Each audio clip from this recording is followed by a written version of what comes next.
Hello everyone, मैं हूँ राज किशोर। राज Holmes classes की ऑनलाइन क्लास में आप सभी का स्वागत है।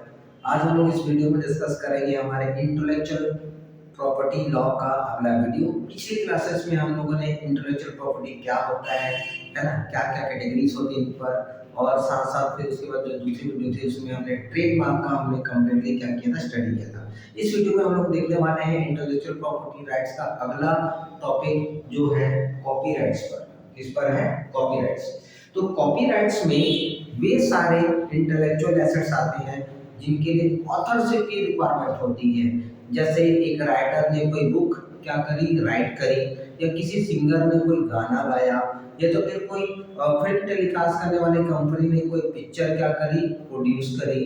तो इन सब चीज का उनके पास राइट्स है ना, उनको रिटेन रखना होता है ताकि उनके अलावा किसी दूसरे पर्सन के द्वारा इनका कोई अनऑथेंटिकेशन तरीके से कोई यूज ना हो जाए या कोई मिसयूज ना हो जाए।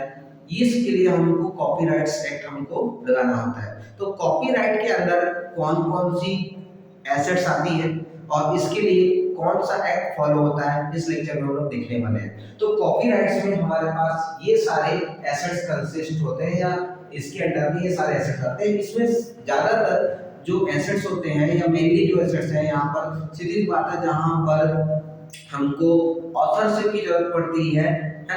जैसे कोई पोएटिस्ट जो है आपका कोई पोयम लिखता है, या तो फिर कहना चाहिए कोई म्यूजिशियन कोई म्यूजिक बनाता है, कोई सिंगर कोई गाना गाता है, या कोई कंपोजिशन क्या करता है, कंपोज करता है, कोई आर्टिस्ट है, या तो फिर कोई डांसर जो है वो कोरियोग्राफी करता है। ये सारी चीजें जो है जहाँ पर रिलीज करना पड़ता है हमको अपने क्रिएटिविटी को रिलीज करना, मतलब समझो चाहे वो गाना रिलीज हो, चाहे पिक्चर रिलीज हो, चाहे बुक्स का पब्लिकेशन है, ये सब चीजें जो एसेट्स होती है वो सब वो कॉपीराइट के अंडर में आती है। तो देखते हैं कॉपीराइट्स में क्या आता है। Copyright protect original works of authorship. Copyright क्या करता है? प्रोटेक्ट करता है ऑथर की ओरिजिनल जो क्रिएटिविटी रहती है, या जो ओरिजिनल जो वर्क होता है उसको क्या करता है? प्रोटेक्ट करने का काम करता है। तो कॉपीराइट्स में सच एज कोई लिटरेरी वर्क हो गया, लिटरेरी वर्क में कोई किताब लिखा आपने, ठीक है, कोई बुक्स लिखा आपने, म्यूजिक हो गया, है ना, ड्रामेटिक आपने कोई ड्रामा से रिलेटेड कोई आपने वर्क किया, कोई सीरियल है, या तो कोई आपने कहना चाहिए कोई आपका कोई नाटक आपने क्या करा है, परफॉर्म किया है, या तो फिर आपके पास पेंटोमाइम्स। पेंटोमाइम्स मतलब जो कहना चाहिए जो इशारों की भाषा से, इशारों पर एक्ट करके जो हम स्टोरी करते हैं वो सब पेंटोमाइम्स कहलाता है। कोरियोग्राफी वर्क हो गया, है ना, स्कल्पचर हो गया, या तो फिर आपके पास पिक्टोरियल, या जो पिक्टोरियल वर्क में क्या है आपके पास जो कहना चाहिए आपके पास जो चित्र का इस्तेमाल करके जो हम कुछ लिखते हैं, तो फिर वो पिक्टोरियल कराते हैं। मतलब हम क्या करते हैं, इमेज के द्वारा या पिक्चर के थ्रू डिजाइन करके कुछ समझाने की कोशिश करते हैं, तो पिक्टोरियल वर्क हो गया, या ग्राफिक्स वर्क हो गया, साउंड रिकॉर्डिंग हो गया, ठीक है, या तो फिर आपके पास आर्किटेक्चर वर्क हो गया, या कंप्यूटर सॉफ्टवेयर वगैरह हो गया जो बनाते हो कंप्यूटर सॉफ्टवेयर, जिसमें आप क्या करते हो, कोडिंग के करते हो, आप कोडिंग या प्रोग्रामिंग करके आपने कोई सॉफ्टवेयर बनाया है, उन सब चीज को आप कॉपीराइट्स के तहत अपने अंडर में रख सकते हो, या सब कॉपीराइट एसेट्स माने जाएंगे, ठीक है। तो ये सब चीज हम कॉपीराइट्स में हम शामिल करते हैं। और कॉपीराइट्स के अंडर में आने वाली कोई भी एसेट्स है, इनका अनऑथराइज तरीके से कि हम मिसयूज ना हो, इसके लिए हमारे लिए इंपॉर्टेंस हो जाता है कि हम इसको कॉपीराइट से क्या कर लें, हम इसका कॉपीराइट करा लें, ठीक है। तो to provide proper protection to ones work and to prevent the chance of its misuse and unauthorized use, copyright has been become so important। तो आप अपनी जो भी ऑथरशिप जो वर्क है, आपने जो कोई वर्क किया है इससे रिलेटेड, जो एबव हमने मेंशन किया, इससे रिलेटेड आपने जो भी कोई काम किया है वो आपके राइट्स में रहे, आपके अलावा कोई दूसरा इसका कोई मिसयूज ना कर सके। इसके लिए हमारे लिए इंपॉर्टेंट हो जाता है कि हम इसका कराएं कॉपीराइट, ठीक है। इससे क्या होगा, होल्डर के पास वो राइट्स आ जाएगी, ठीक है, जो कॉपीराइट कराएगा, जो मेन जो ऑथर है उसके पास राइट्स आ जाएगी कि कॉपीराइट्स करने के बाद केवल वही उसका मॉडिफाई कर सकता है, उसको डिस्ट्रीब्यूट कर सकता है, यानी सेल कर सकता है, या परफॉर्म कर सकता है, क्रिएट कर सकता है, डिस्प्ले करा सकता है, एंड कॉपी भी कर सकता है। ये सारे राइट्स उसके पास आ जाएगी, जो इसका ऑथर है, जो इसका क्रिएटर है, उसके पास आ जाएगी। तो कॉपीराइट बहुत इंपॉर्टेंट है। आपने कोई गाना गाया, कल के डेट में कोई दूसरा उसको गाकर पॉपुलर हो रहा है, आजकल देखते रहे हम लोग कई सारे गाने को लेकर जो नए नए आर्टिस्ट हैं गाना गा लेते हैं, कोई दूसरा बंदा उसको गाकर हिट हो जाता है ना, जबकि ओरिजिनली गाया किसी और ने है लेकिन वो पॉपुलर किसी और के द्वारा हो गया। ठीक, ये सब देखते रहते हैं। अगर अगर कॉपीराइट होती तो वो उस गाने का जो कहना चाहिए श्रेय है उसके अलावा कोई दूसरा ले नहीं पाता। तो लेकिन ये सब इसमें बहुत इंपॉर्टेंट हो जा रही है। आजकल बहुत सारे टैलेंटेड लोग आ रहे हैं, ठीक है, खास करके म्यूजिक में, सॉन्ग में, डांसिंग में। तो आप अपने एक्ट को, आप अपने कोई भी वर्क को कॉपीराइट करा लोगे तो आपके अलावा कोई दूसरा उसका श्रेय नहीं ले पाएगा। ये बहुत इंपॉर्टेंट हो जाता है हमारे लिए, है ना। तो देखते हैं हमारे पास कॉपीराइट्स में हमारे पास क्या एक्ट चलती है। इंडिया में किसी भी आर्टिस्टिक वर्क को या ऑथरशिप वर्क को प्रोटेक्ट करने के लिए हमारे पास इंडिया में एक्ट बनाया गया है, कॉपीराइट एक्ट 1957। ठीक है, तो आप कॉपीराइट एक्ट 1957 के थ्रू अपने किसी भी आर्टिस्टिक वर्क का आप कॉपीराइट करा सकते हो। इसके लिए आपको करना क्या होगा, आपको सबसे पहले आपका जो भी कोई वर्क है जो कॉपीराइट्स के अंडर में आने वाले जो कैसेट्स है उस वर्क का आपको एक करना चाहिए, फिर आपको एक करना चाहिए कोई मीडियम, टेंजिबल मीडियम में आपको कन्वर्ट करना पड़ेगा। जैसे आपने कोई किताब लिखी है तो किताब को आपको पेज में आपको क्या करना पड़ेगा, लिख के आपको रखना पड़ेगा। आपने कोई गाना गाया, अब गाना तो गा लिया, उसका कोई फिजिकल कोई एग्जिस्टेंस तो होता नहीं है, लेकिन आपको उसको रिकॉर्ड फॉर्म में रखना पड़ेगा जब आप कॉपीराइट कराने जाओगे। अगर आपने कोई किताब लिखी है तो पहले पेपर में आपको उसको नोट करना पड़ेगा आपको। अगर आपने कोई गाना गाया तो पहले उसको एक कैसेट्स में आपको क्या करना पड़ेगा, रिकॉर्ड करके रखना पड़ेगा। या आपने कोई म्यूजिक बनाए हैं तो उस म्यूजिक को म्यूजिक लैंग्वेज में आपको लिखना पड़ेगा नोट करके, ठीक है। तो या फिर आपने कोई डांस कराया है, कोई पिक्चर कराया तो पहले उसको आपको रिकॉर्ड करके रखना पड़ेगा। सबसे पहले आप अपने वर्क को एक रिकॉर्डिंग फॉर्म में आपको लाना पड़ेगा। एक कहना चाहिए आपके पास टेंजिबल तरीके से उसको कन्वर्ट करना पड़ेगा, रिकॉर्ड करके ओरिजिनल जो है वो आपको, फिर उसका आप सामने वाले एक्ट के थ्रू क्या कर सकते हो, अपने वर्क को रजिस्टर्ड करा सकते हो। तो देखो क्या बोलता है, in order to qualify under the copyrights law the work must be fixed in a tangible medium of expression like, अगर कोई वर्ड है तो उसको आप पेपर में लिखो, अगर कोई म्यूजिक है तो आप उसको लिखो, है ना, किसी सीट में आप लिख के रखो म्यूजिक लैंग्वेज में, या फिर आपने कोई एक्ट परफॉर्म किया तो आप उसे रिकॉर्ड करके रखो। ये सारी चीजें आपको पहले सबसे पहले करना पड़ेगा। As per this act copyright grant authors life time coverage plus 60 plus after that. देखो कुछ कुछ चीजों के लिए तो 60 साल है, लेकिन ऑथरशिप से रिलेटेड चीजों के लिए यहाँ पर जो भी मेन उसका जो ऑथर है उसकी पूरे जीवन तक उसके पास राइट्स रहेगी, प्लस उसके मरने के बाद उसके नॉमिनी के लिए जो है या उसके जीवन के बाद जो उसका नॉमिनी रहेगा उसको 60 साल और एक्सटेंशन मिल जाती है। जब आप एक बार अपने किसी वर्क को कॉपीराइट के एक्ट थ्रू क्या करा लेते हो, प्रोटेक्ट करा लेते हो या उसके अंडर में रजिस्टर्ड करा लेते हो, तो वो जो ऑथर है उसके जीवन तक तो उसके अंडर में रहेगा, उसके जाने के बाद 60 साल का और उसके पास क्या रहता है, उसके नॉमिनीज के पास ये क्या रहेगा, राइट्स रहेगा कि वो उनके अंडर में रहेगा।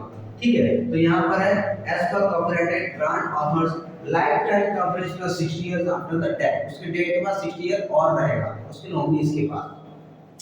All original intellectual creation expressed in a reproducible form will be connected as work eligible for copyright protection. The work is protected irrespective of the quality thereof, also when it may have a little in common with accepted from a literature or art। देखो यहाँ ये क्या बोल रहा है, भले ही आपके पास कहना चाहिए all original intellectual creation expressed in a producible from will be connected as the work eligible of copyright. ऐसा कोई भी चीज है जो इंटेलेक्चुअल क्रिएशन है जो आप उसको रिप्रोड्यूसिबल करना चाहिए तरीके से वो कर सकते हैं, सब चीज का आपको कॉपीराइट सेट में आप काम कर सकते हो, भले ही उसकी क्वालिटी कैसे भी हो। जैसे आपने कोई गाना गाया, किसी भी ओरिजिनल वर्क का ये दो पॉइंट क्या बोल रहा है, ये पॉइंट ये बोलता है कि कोई भी ओरिजिनल इंटेलेक्चुअल वर्क का आप कॉपीराइट कर सकते हो, भले ही उसकी क्वालिटी कैसे भी रहे। जैसे आप एक सिंगर, आपने गंदा गाना गाया तो भी अगर आप चाहोगे तो आप उसका कॉपीराइट करा सकते हो, कोई दिक्कत नहीं है। या कोई आपने ऐसा कोई वर्क किया जिसकी कोई खास कोई इंपॉर्टेंस नहीं है, लेकिन फिर भी आपको कोई वर्क ओरिजिनल है और आप चाहते हो कि उसको कॉपीराइट करना चाहते हो तो करा सकते हो। यानी यहाँ पर ये मैटर नहीं करता कि वो कितना इंपॉर्टेंट है या फिर उसमें क्वालिटी होना ही ऐसा जरूरी नहीं है। ठीक, आप चाहेंगे आपने कोई भी गाना गाया, भले वो बेकार गाना गाया, तो भी अगर आप चाहो तो कॉपीराइट्स करा सकते हो। या आपने मान लीजिए कि चलिए आपने कोई बुक लिखी, कोई कहानी लिखी, हालांकि वो कहानी उतनी इंटरेस्टिंग नहीं है, फिर भी अगर आप चाहोगे तो उसका आप कॉपीराइट्स ले सकते हो। ठीक है, तो कॉपीराइट लेने से इन सब चीज का राइट्स जो है हमारे पास आ जाएगी, यानी हमारे परमिशन के बाद इसको कोई दूसरा पर्सन यूज नहीं कर पाएगा। खास करके डिलीवरी अपना वो जिस काम के लिए जो हमसे बाय किया है, खास करके अगर म्यूजिक है तो खुद सुन सकता है लेकिन खुद रिलीज नहीं कर सकता, बुक है तो बुक को पढ़ सकता है लेकिन अपना फिर वो उसको कहना चाहिए पब्लिशिंग नहीं कर सकता। तो ये सारे जो राइट्स हैं उसको पब्लिश करने का, डिस्ट्रीब्यूट करने का, मॉडिफाइड करने का राइट जो है वो केवल किसके पास आ जाएगी, हमारे पास ऑथर के पास आ जाएगी। तो कॉपीराइट हमारे लिए बहुत इंपॉर्टेंट हो जाती है। ये जो कॉपीराइट एक्ट है इसका धीरे धीरे ना दायरा बढ़ते जा रहा है। ठीक है, स्टार्टिंग में जब कॉपीराइट्स आया था तो कुछ ही टॉपिक को लेकर, कुछ ही वर्क को लेकर स्टार्ट हुई थी, लेकिन जब से कंप्यूटर फील्ड में, जो कम्युनिकेशन फील्ड में हमारे पास जो आज के डेट में जो जो विकास हुआ है, जो डेवलपमेंट हुई है, ये जो नई नई टेक्नोलॉजी का इन्वेंशन चलते रहा है, उसकी वजह से कॉपीराइट की इंपॉर्टेंस बहुत बढ़ गई है।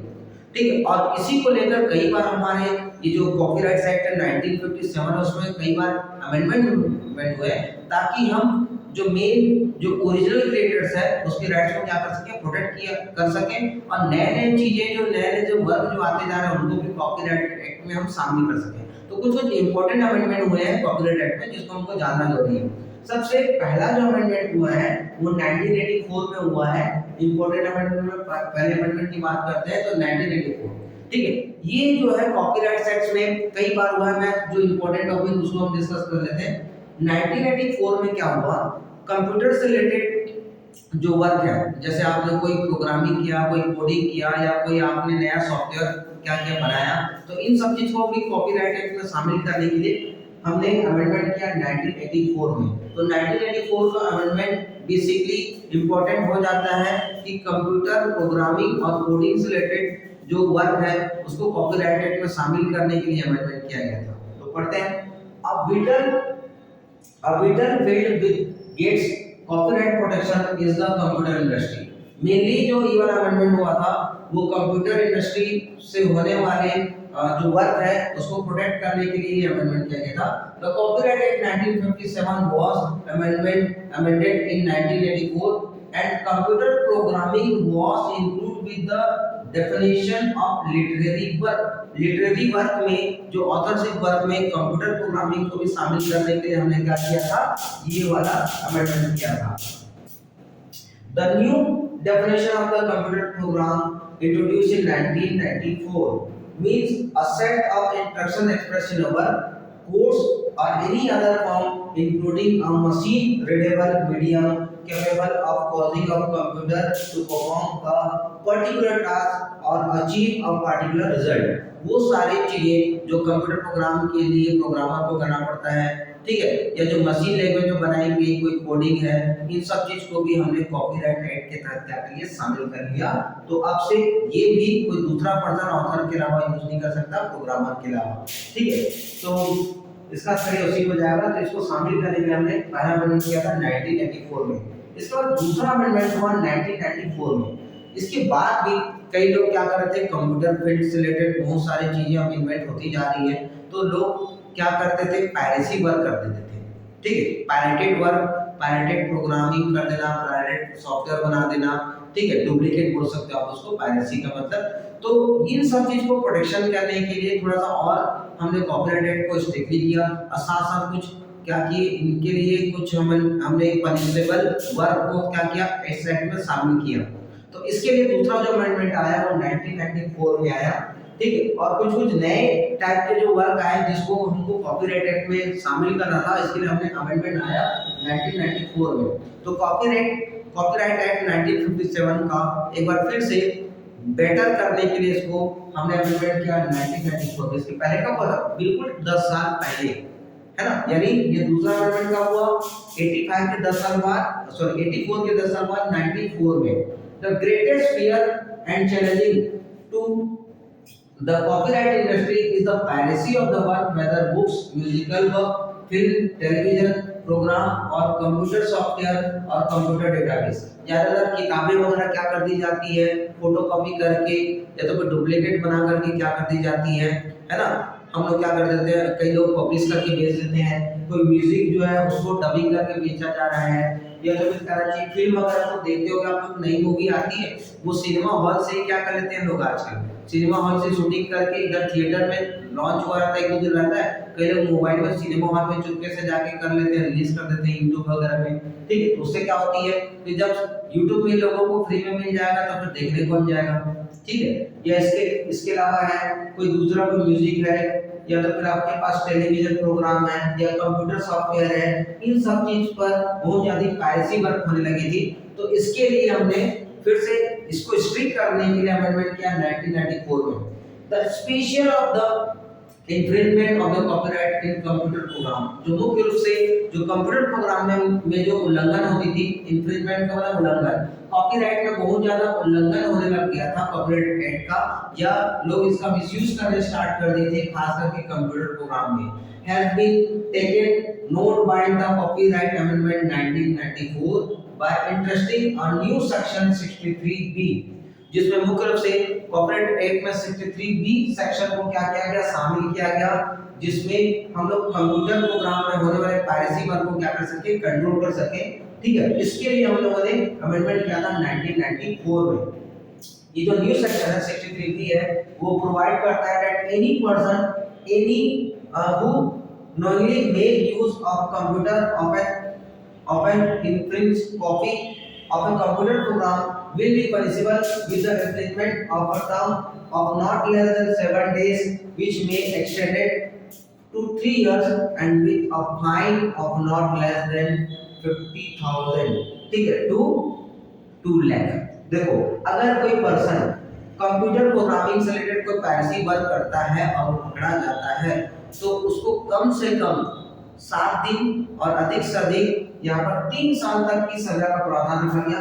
ठीक है, सेक्शन उसके लिए बना दिया गया 63B। याद रखना किस सेक्शन के थ्रू ये कहना चाहिए, ये कहना चाहिए पेनल्टी इंपोज की जाएगी या फिर इंप्रिजमेंट या सजा जो है उनको दिया जाएगा। तो सेक्शन 63B के थ्रू है ना, ये बात रखी गई कि अगर कोई बार कंप्यूटर प्रोग्रामिंग से रिलेटेड, ये पूरी कहना चाहिए कंप्यूटर प्रोग्रामिंग से रिलेटेड टॉपिक के लिए है, तो कंप्यूटर प्रोग्रामिंग में अगर कोई पायरेसी वर्क करता है और पकड़ा जाता है तो उसको सेक्शन 63B के तहत कम से कम 7 दिन और अधिक से अधिक 3 साल की सजा हो सकती है, साथ साथ पेनल्टी भी लगेगी, मिनिमम 50,000 से लेकर कहां तक 2 लाख तक।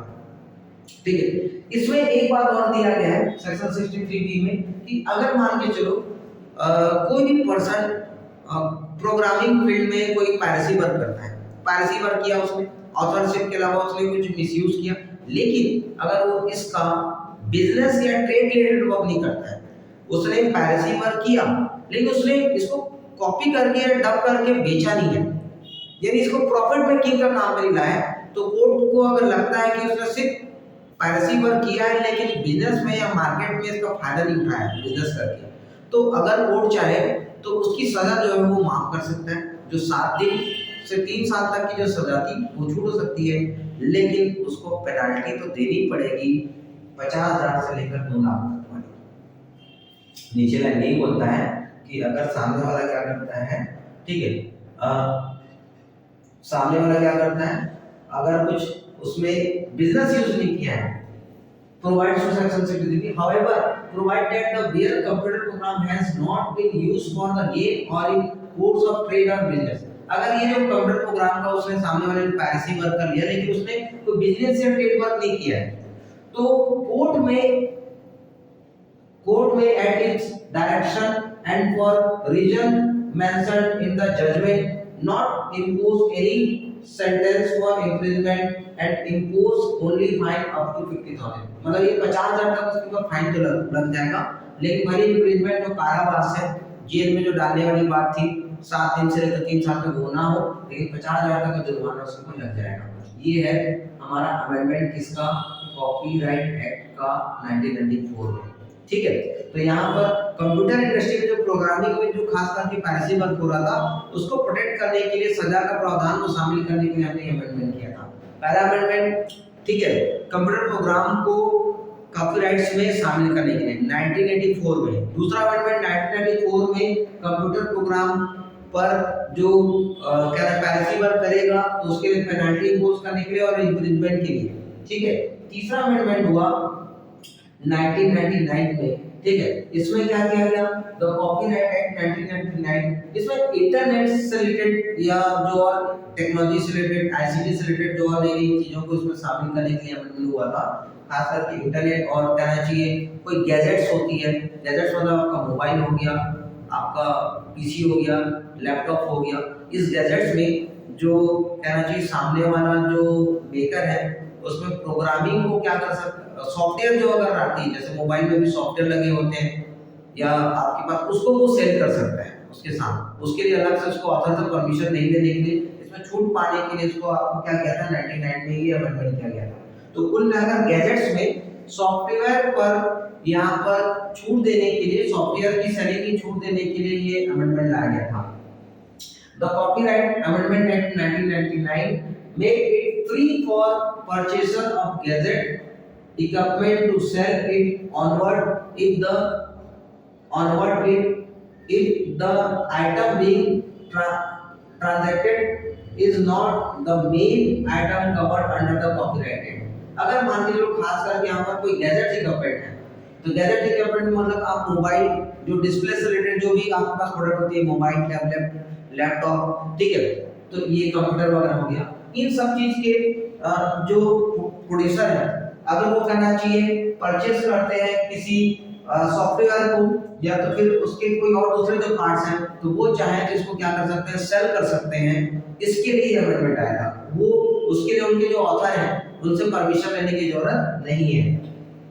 तो मतलब बात क्या है, गैजेट्स इक्विपमेंट जो कॉपीराइट एक्ट के अंदर उनका कोई रोल नहीं है, वो बस एक पार्ट है, वो मुख्य अंग नहीं है। तो ऐसे चीजों के लिए सामने वाले ऑथर से परमिशन लेने की जरूरत नहीं है, वो ऐसे क्या कर सकता है, परचेजर उसको क्या कर सकता है, सेल कर सकता है। The Copyright Act 1999 makes it free for purchaser of gadgets equipment to sell it onwards if the item being transacted is not the main item covered under the Copyright Act. This means computer software which is built in the integral part of a gadget's equipment can be freely transacted without permission of the copyright owner. This amendment also ensure fair dealing of the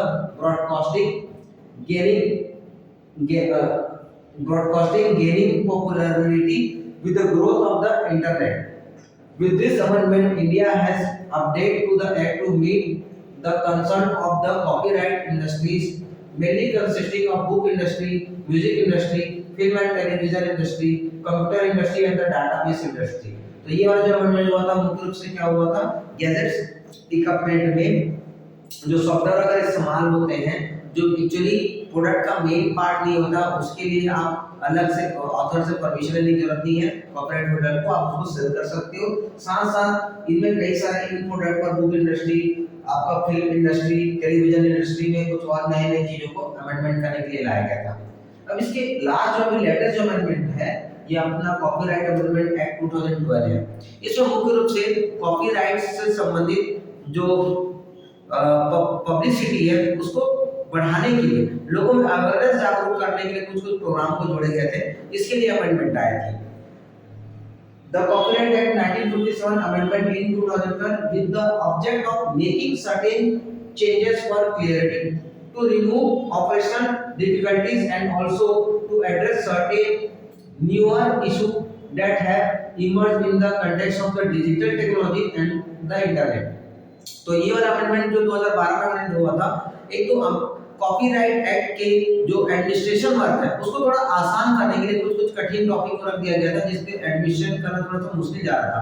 administration प्रशासनिक work में कुछ दिक्कतें थी, उसको ठीक करने के लिए ताकि प्रशासनिक वर्क अच्छे से की जा सके, इसके लिए हमने क्या किया था, कॉपीराइट एक्ट में एक नया अमेंडमेंट लाया 2012 में, ताकि इसका फंक्शनिंग और एडमिनिस्ट्रेटिव वर्क क्या हो सके, इजियर हो सके, और साथ साथ इंटरनेट से रिलेटेड जो कहना चाहिए टेक्नोलॉजीज हैं उसको भी इसमें शामिल करने के लिए हमने क्या किया था, ये हमने अमेंडमेंट किया था। Moreover the main object to amendment act is that in the knowledge society in which we like today, साथ साथ इसके अलावा कॉपीराइट का प्रमोशन भी था, लोगों को जानकारी देना था.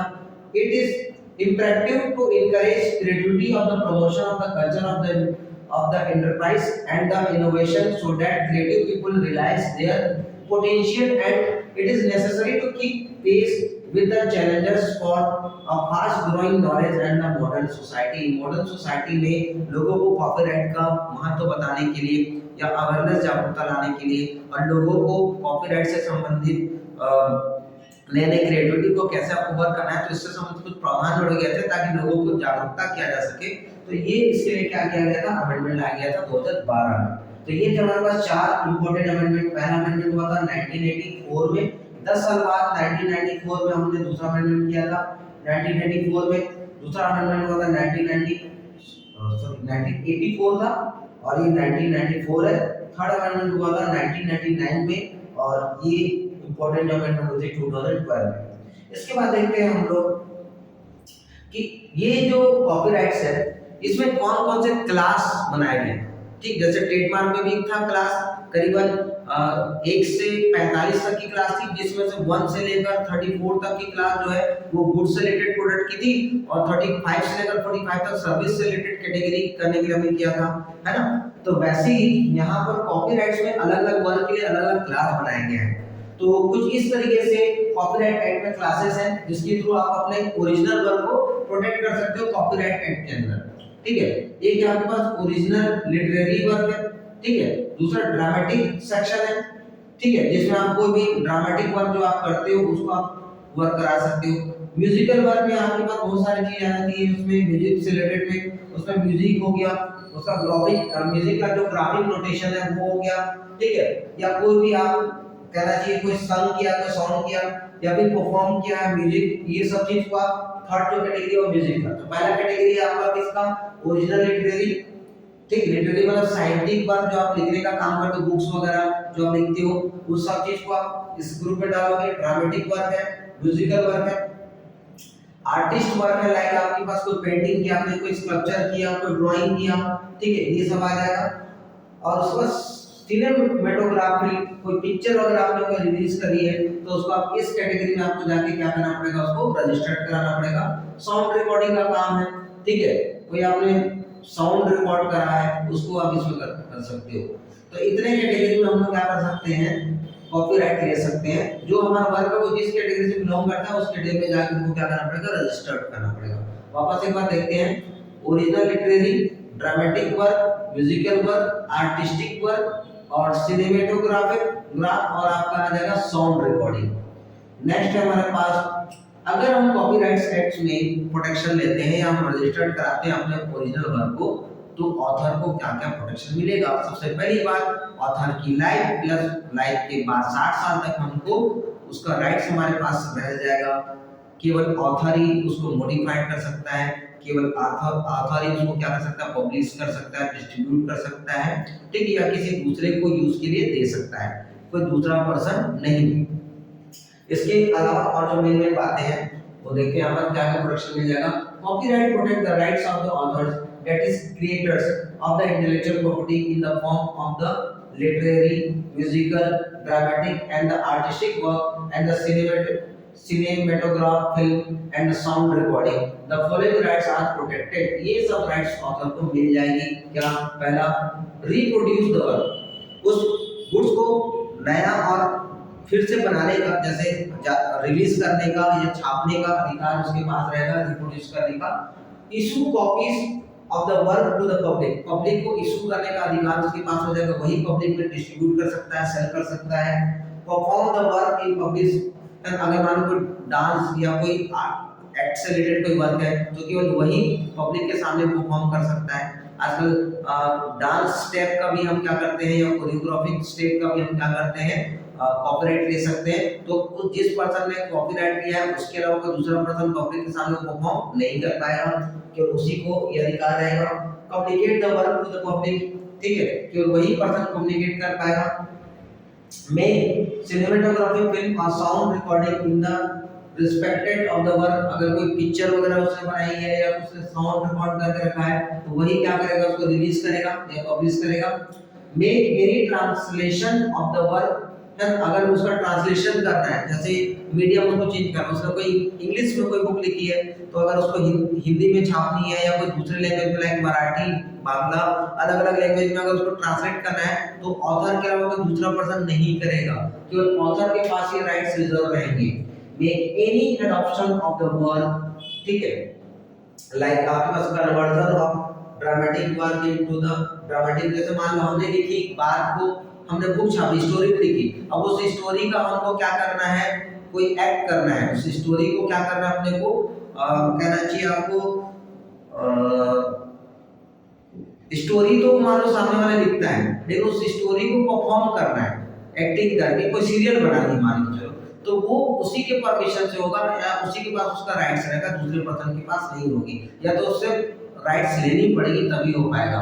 ठीक है, तो कन्वर्जन कर सकता है किसी दूसरे ड्रामेटिक वर्क में या फिर नॉन ड्रामेटिक वर्क में, लिटरेरी वर्क में इनटू द ड्रामेटिक वर्क। तो कुल मिलाकर अगर उसके एप्लीकेशन के फॉर्म को चेंज करना चाहता है, कन्वर्जन करना चाहता है, अगर उसने कोई स्टोरी लिखी है तो उसको परफॉर्म करना है, या तो फिर कोई मान के चलो गाना है तो उसको मान के चलो उसका प्लेग्राउंड वीडियो बनानी है, तो ये सब प्लेबैक आपको वीडियो बनानी, तो ये सारा काम ऑथर ही कर सकता है, ये सारे राइट्स ऑथर्स को मिल जाएंगे।